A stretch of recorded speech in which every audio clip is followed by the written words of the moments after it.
नमस्कार मित्रांनो, कसे आहात सगळे? मस्त मजेत ना? एस क्लास एज्युकेशन बाय सुहानीमध्ये तुम्हा सर्वांचं मनापासून स्वागत आहे.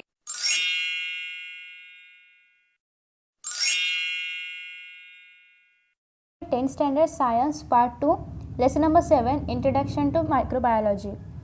So मायक्रोबायोलॉजी या लेसनमध्ये आत्तापर्यंत आपण अनेक पार्ट्स कंप्लीट केलेले आहेत. आता आपण या लेसनच्या शेवटच्या टप्प्यावरती आहोत. हा लास्ट व्हिडिओ आहे ज्याच्यामध्ये आपण पेज नंबर 84 आणि पेज नंबर 85 कंप्लीट करणार आहोत. सो फर्स्ट आपण पाहणार आहोत क्लीन टेक्नॉलॉजी.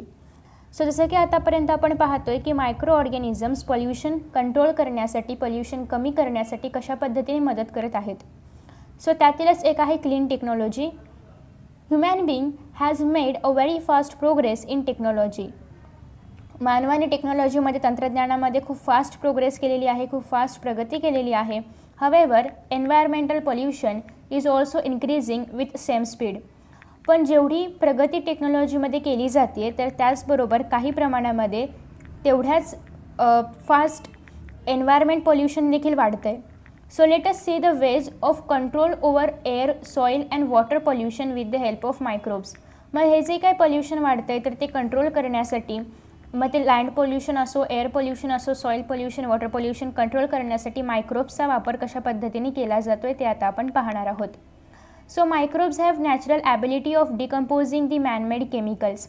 तुम्हाला माहिती आहे की मायक्रोब्समध्ये ऑलरेडी पहिल्यापासूनच गुणधर्म असतात की ते जे मॅनमेड केमिकल्स आहेत ते डिकम्पोज करू शकतात, कारण मायक्रोब्सचं मूळ कामच हे आहे की डिकम्पोजिशन करणं.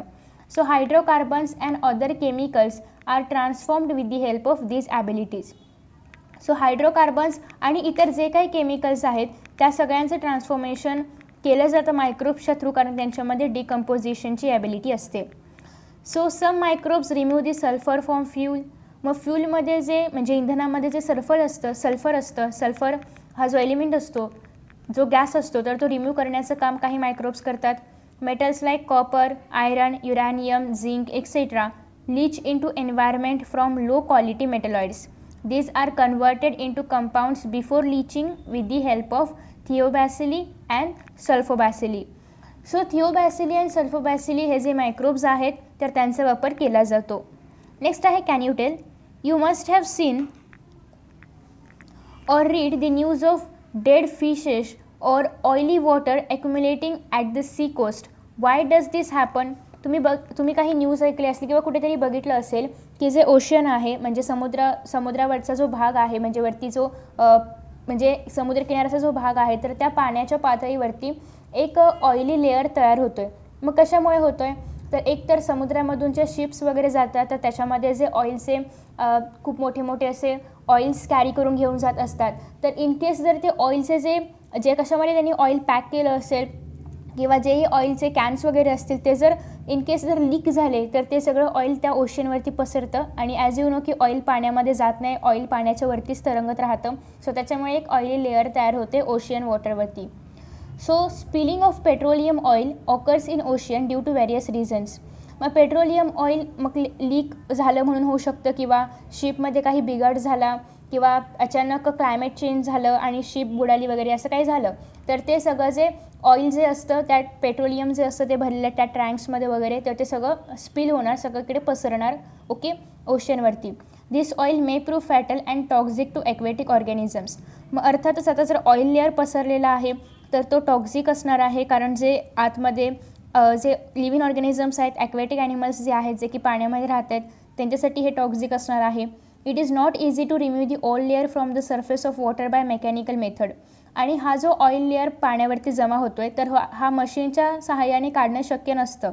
सो मग यासाठी काय करायचं तर however bacteria like Pseudomonas spp and Alcanivorax borkumensis is used to remove this. मग हा जो एक लेअर आहे ऑइलचा तर तो रिमूव्ह करण्यासाठी वापरलं जातं ते म्हणजे स्युडोमोनस हा बॅक्टेरिया, त्याचबरोबर Alcanivorax वर्क्युमिनिसिस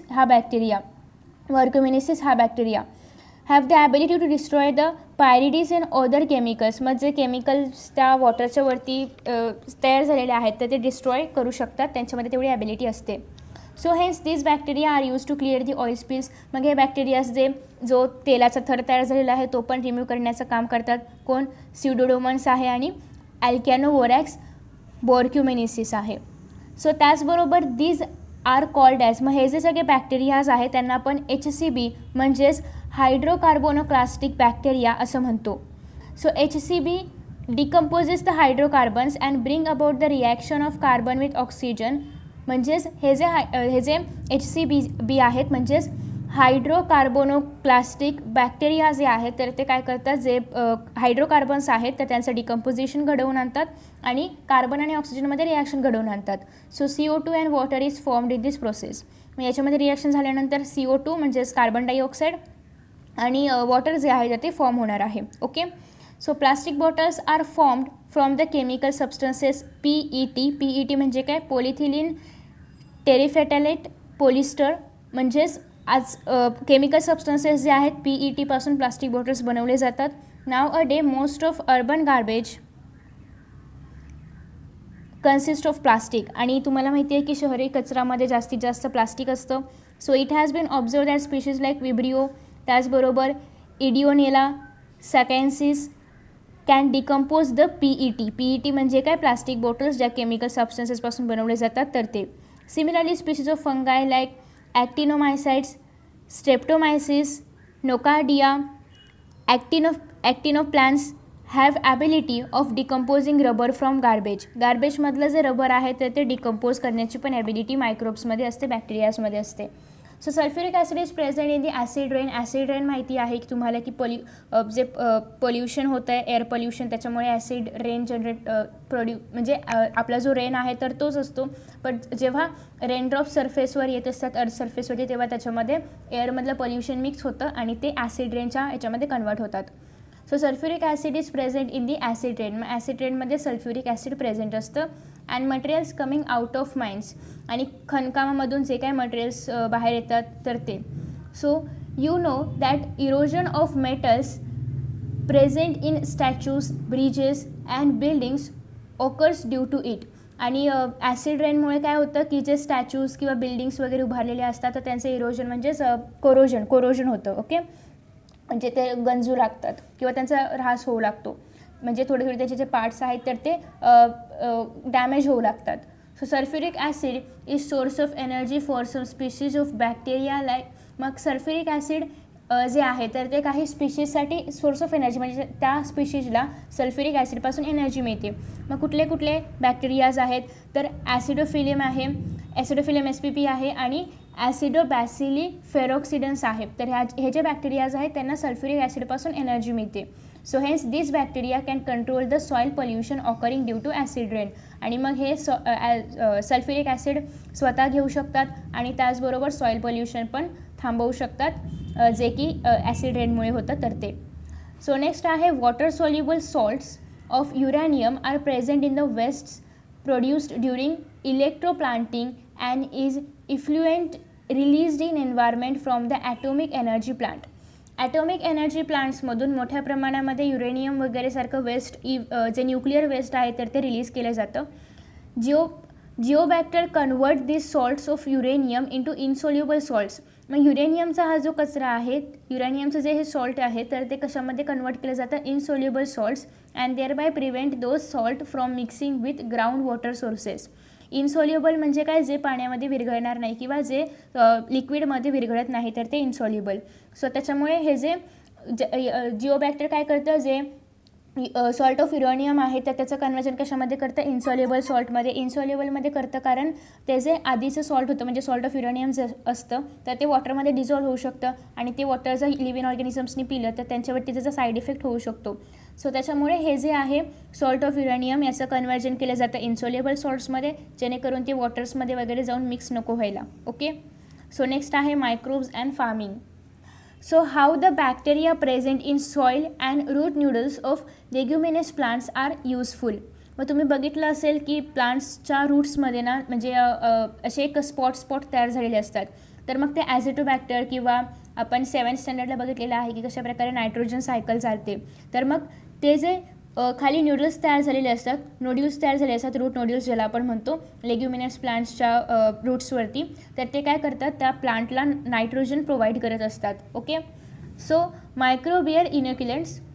Some microbes containing inoculants are produced by process of fermentation. These inoculants are spread on seeds before sowing, and some of the inoculants are released into plants. So microbes in the inoculants help in plant growth by supplying nutrients. So these improve the quality of vegetarian food. Solution containing azotobacter and artificial nitrogenous is used in organic farming. Okay, so some microbes containing inoculants म्हणजे असे microbes यांच्यामध्ये इनोक्युलंट्स present असतं, तर त्याचा वापर केला जातो फर्मेंटेशनसाठी. Okay, so आता आपण पाहणार आहोत की नेमकं मायक्रोबियल इनोक्युलंट्स म्हणजे काय, इनोक्युलंट्सच्या शब्दाचा अर्थ काय आहे. ज्याला आपण मराठीमध्ये सनरूप असं म्हणतो. तर हे काय करतात की फर्मेंटेशन प्रोसेस घडवून आणली जाते. ओके, आणि हे जे इनोक्युलंट्स असतात तर ते सीड्सवरती फवारले जातात. म्हणजे जेव्हा आपण बिया पेरणार तर पेरायच्या आधी त्याच्यावरती फवारलं जातं आणि मग ते जमिनीमध्ये पेरलं जातं त्याच्यापासून झाड उगवण्यासाठी. हे जे इनोक्युलंट्स असतात की जे फवारलेले आहेत त्या बियावरती ते पेरायच्या आधी, तर याच्यामध्ये असणारे मायक्रोब्स त्या प्लांटला व्यवस्थित ग्रो व्हायला मदत करतात आणि जमिनीमध्ये जे काही न्यूट्रिएंट्स आहेत तर त्याचं सप्लाय करतात. So they improve the quality of vegetarian food. आणि जे व्हेजिटेरियन फूड आहे त्याची क्वालिटी ती चांगली करतात, म्हणजे चांगल्या दर्जाचं प्लांटला न्यूट्रिएंट्स ते पुरवतात. सो सोल्युशन कंटेनिंग, मग त्या सोल्युशनमध्ये काय काय असतं, तर ॲझिटोबॅक्टर असतं, त्याचबरोबर आर्टिफिशियल नायट्रोजेनिस असतात जे की ऑर्गॅनिक फार्मिंग्समध्ये पण, सेंद्रिय शेतीमध्ये पण वापरले जातात. So soil pollution occurring due to chemical fertilisers is prevented due to use of these solutions. मग जे काही केमिकल फर्टिलायझर्स वापरले जातात त्याच्याबद्दल आपण 8 लेसनमध्ये पाहणार आहोत की जे काही केमिकल फर्टिलायझर्स वापरले जातात त्याच्यामुळे मोठ्या प्रमाणामध्ये सॉईल पोल्युशन होत असतं. सो ते प्रिव्हेंट करण्यासाठी, कारण केमिकल फर्टिलायझर्स पण झाडांना न्यूट्रिएंट्स प्रोव्हाइड करून त्यांची ग्रोथ व्हायलाच मदत करतात आणि इनोक्युलंट्स पण तेच करणार आहेत, पण ते फक्त आपण सीडवरती फवारणार आहोत. सो मग केमिकल फर्टिलायझर्सच्या ऐवजी जर आपण इनोक्युलंट्स वापरले, मायक्रोबियल इनोक्युलंट्स, तर ते पोल्युशन पण नाही करणार. सो त्याच्यानंतर मग आपण काय करायला पाहिजे की केमिकल फर्टिलायझर्सच्या ऐवजी मायक्रोबियल इनोक्युलंट्सचा वापर करायला पाहिजे. Okay, fluoroacetamide like chemicals are mixed with soil due to use of chemical pesticides in agriculture. So fluoroacetamide यासारखे जे केमिकल्स आहेत तर ते सॉईलसोबत मिक्स केले जातात due to use of chemical, सॉईलसोबत मिक्स होतात जेव्हा पण आपण केमिकल पेस्टिसाइड्स म्हणजे जे केमिकल कीटकनाशक असतात ते जर आपण वापरलो तर तेव्हा. This prove to be harmful to other plants. मग याच्यामुळे दुसरे जे प्लांट्स आहेत तर त्यांच्यासाठी हे हार्मफुल असतं. And animals as well as cause skin disease to human.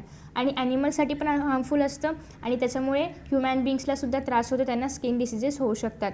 So this pesticides in the soil can be destroyed with the help of microbes. मग हे जे पेस्टिसाइड्स आहेत जे की सॉईल्समध्ये केमिकल मिक्स करत आहेत तर ते पण आपण मायक्रोब्सच्या सहाय्याने डिस्ट्रॉय करू शकतो. सो या ठिकाणी आहे always remember, plastic being used for storing the garbage is biodegradable polylactic acid. So जे प्लास्टिक आपण जे प्लास्टिक आपण गार्बेज स्टोअर करण्यासाठी वापरतो ते कसं असतं, बायोडिग्रेडेबल म्हणजे ते डिग्रेड होऊ शकतं, त्याचं तो नाश होऊ शकतो त्या प्लास्टिकचा. So such material should be used as per need only and environment should be saved. आणि मग जेव्हा गरज असेल तेव्हा आपण अशा पद्धतीचं प्लास्टिक वापरू शकतो आणि आपलं एन्व्हायरमेंट सेव्ह करू शकतो, आपल्या एन्व्हायरमेंटला हानी नाही पोचवू शकत. सो नेक्स्ट आहे bio insecticides. So bacterial and fungal toxins which can destroy pests and pathogens can be directly integrated into plants with the help of biotechnology. So असे जे काही बॅक्टेरियल किंवा फंगल टॉक्झिन आहेत जे की पॅथोजन किंवा झाडांवरती राहणाऱ्या जे पेस्ट असतात, जे कीटक असतात तर त्यांना डिस्ट्रॉय करतात. So they can directly integrated in to plant with the help of biotechnology. जसं की आपण बायोटेक्नॉलॉजीचा वापर नेक्स्ट चॅप्टरमध्ये पाहणार आहोतच. So being toxic to insects, मग ते जे बायोटेक्नॉलॉजी थ्रू इन्सर्ट केलेले जे म्हणजे जीन्स घेतले जातात आणि ते इन्सर्ट केले जातात सीड्समध्ये. सो त्या पद्धतीने तयार केलेले जे प्लांट्स आहेत तर ते त्या प्लांट्समध्ये अशा पद्धतीचे काही जीन्स टाकले जातात की जेणेकरून ऑर्गॅनिझम्स म्हणजे जे पण पेस्ट वगैरे आहेत तर ते त्या प्लांट्सला कन्झ्युम केल्यानंतर मरतील, पण त्या प्लांट्सला त्याचं काही इफेक्ट होणार नाही. So being toxic to insects they do not consume the plants, आणि ते इन्सेक्ट्ससाठी टॉक्सिक असतं, त्याच्यामुळे ते इन्सेक्ट्स म्हणजे इन्सेक्ट्स जे आहेत तर ते त्या प्लांट्सला कन्झ्युम नाही करत. So similar to bacteria some species of fungi and viruses are useful as pesticides. मग बॅक्टेरियाशिवाय फंगाय आणि व्हायरसेस देखील पेस्टिसाइड्स म्हणून आपण त्याचा यूज करू शकतो. Spinosad a by product of fermentation is a biopesticide. मग फर्मेंटेशनचा एक बाय प्रोडक्ट आहे. बाय प्रोडक्ट म्हणजे काय की जे अननेसेसरी प्रोडक्ट तयार होतात, म्हणजे सपोज की ए आणि बीचे रिॲक्शन होते, हे दोघं काय रिॲक्टंट्स आहेत, यांचे रिॲक्शन झाल्यानंतर प्रोडक्ट काय मिळालं, सी आणि डी मिळालं. पण आपल्याला फक्त सीची आवश्यकता आहे, डी आपल्याला नको आहे, म्हणजे वेस्ट मटेरियल आहे, त्यालाच आपण काय म्हणतो बाय प्रोडक्ट. सो या ठिकाणी स्पिनोसाइड जो की बाय प्रोडक्ट आहे फर्मेंटेशनचा, त्याचा वापर आपण बायोपेस्टिसाइड म्हणून करू शकतो. म्हणजे त्या रिॲक्शनमध्ये तो जरी बाय प्रोडक्ट असला, जरी वेस्ट असला, तरी पण त्याचा वापर आपण बायोपेस्टिसाइड म्हणून करू शकतो. सो या ठिकाणी तुम्ही पाहू शकता की कॅटरपिलर कशाप्रकारे एका लीफवरती लीफ खात आहे.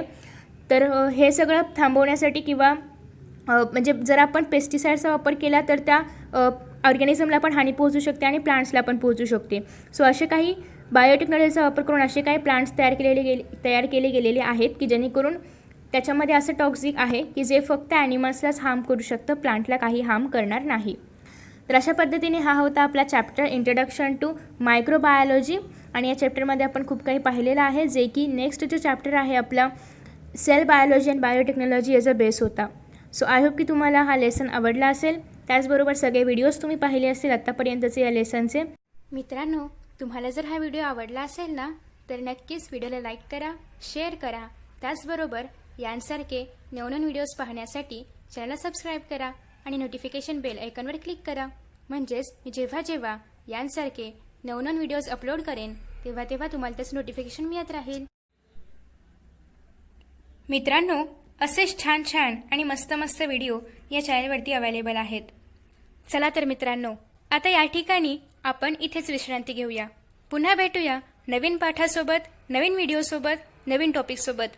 तोपर्यंत पाहत रहा S class education by Suhani, तेही सुहानी सूर्यवंशी या चॅनलवरती. So friends, thank you so much for watching this video. See you in next video.